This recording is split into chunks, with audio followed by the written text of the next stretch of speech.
ভালো করে লক্ষ্য করুন, এটা আমাদের বাস্তব জগতের উদাহরণ। একদম আমরা প্রত্যেকে যারা যারা এখানে বসে আছি, দাঁড়িয়ে আছি, দূরে আছি, সামনে আছি, আসতে পারছি না, শুনতে পাচ্ছি, প্রত্যেকটা মানুষ এই জিনিসগুলো আমরা লক্ষ্য করি কিন্তু ভাবি না। এগুলো আমাদেরই জীবন, এগুলো আমাদের জীবন, আমাদের সঙ্গে ঘটেছে। কি ঘটেছে দেখবেন, এই জগতে যারা সৎ, মানে যারা আস্তিক, যারা গোবিন্দ চরণে বিশ্বাসী, তারা একটু দুঃখী হবে, পরিষ্কার কথা। তোমার জীবনে একটু দুঃখ থাকবে, থাকবে, হ্যাঁ কি না? যারা সৎ তাদের একটু দুঃখ হয়। অনেকে আছে সৎ হয়েছে, দুঃখ হয়েছে বলে অসৎ পথ অবলম্বন করে না।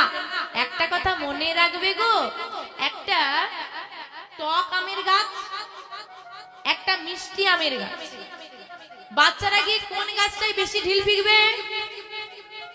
জোরে শুনতে পেলাম না, ওমা কোনটাই ফিকবে গো? মিষ্টি আমের গাছে।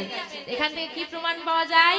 সে গাছকেই বেশি পাথর খেতে হয়, সে গাছকেই বেশি পাথর খেতে হয় যে মিষ্টি ফল প্রদান করে। তার মানে এ জগতে সে ব্যক্তির একটু দুঃখ হবে যে ব্যক্তি সৎ পথে থাকে। কিন্তু আমাদের দেশ ভারতবর্ষের উপরে লেখা আছে সত্যমেব জয়তে, আমরা সত্যের মাটির মানুষ। তুমি অসৎ পথে থেকে তুমি পরের ক্ষতি করে সাময়িক আনন্দ পেতে পারো, কিন্তু চিরকাল পারবে না। সত্যের জয় একদিন হবে, তাই না?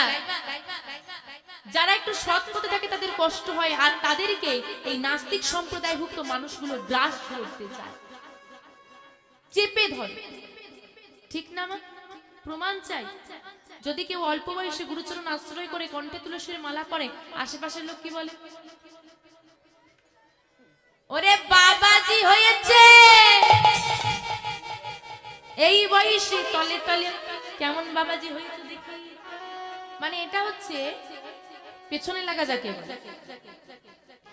কোন একজন বৈষ্ণব পথ ধরে যাচ্ছে, পাশ থেকে দু একজন ছেলে টোন করে বলছে হরে কৃষ্ণ। কি গো মা দেখি, হ্যাঁ কি না? এগুলো হয়েছে তো?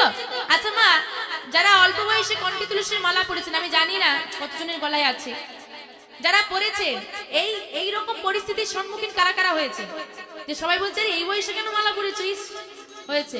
খুলে দিয়েছে? আরে এখানের মধ্যে একজনও ছিল যে পরে খুলে দিয়েছে, ছিল গ্যারান্টি। কেন কেন? এরাই হচ্ছে নাস্তিক সম্প্রদায়ভুক্ত মানুষ, এরাই আমাদেরকে গ্রাস করতে চায়।